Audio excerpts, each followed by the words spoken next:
Now I'm actually getting this to you guys pretty quick here. So as you guys all know, Joe Biden is suffering from dementia, which just means that there's basically over time, your brain cells just sort of start to deteriorate. Also, by the way, he's had an aneurysm, and I think it was 2 aneurysms back in 1988. The doctor actually told him he's only got 30 to 50% shot of actually coming back to normal. But what he does here is show us once again that he has dementia. Let's see what he has to say. And in order to avoid those very high numbers, we have to do at least several things. One, we have to depend on what the president's going to do right now. And first of all, he has to wait till the cases before anything happens. Look, the whole idea is he's got to get in place things that were shortages of.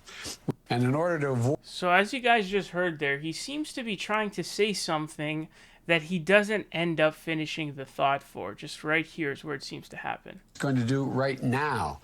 And first of all, he has to wait till the cases before anything happens. Look, the whole idea is he's got to get in place things that were shortages of. So what's obvious to me is there are blockages in his brain. There is deterioration and damage to his brain. Again, aneurysm is where your blood vessels in the brain just explode pretty much. And so you're seeing the dementia at play here. He can't finish a thought. He can't complete a thought and form a coherent sentence.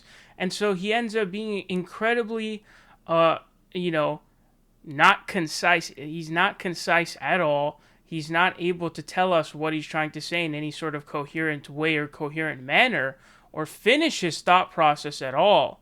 So when you hear Joe Biden speak, this is not presidential. Joe Biden should be in a nursing home, or, to be fair, he should be living out the last days of his life at home with people watching him to make sure he doesn't start driving the car the wrong way.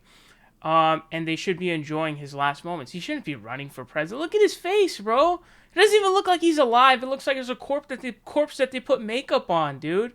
The guy doesn't even look like he. Look at him. He looks like a zombie. This is not a guy who's supposed to be running for president.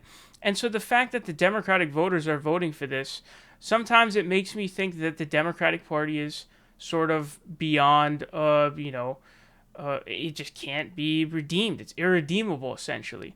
And so sometimes then I think, like, oh, do we have to get another party? Because clearly the voters in the Democratic Party are morons. They're voting for a guy who has dementia, has worse. Guys, he's got less cognitive function than Donald Trump does.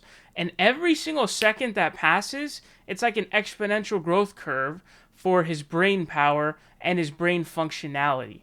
All right? And so that's what's so crazy about this. And that's one of the reasons why Bernie's going to stay in this race, is because, for Bernie, something crazy could happen to Joe, and then, he would obviously be the presumptive nominee at that point. But Joe Biden, again, showing us he's got dementia, man. This is wild.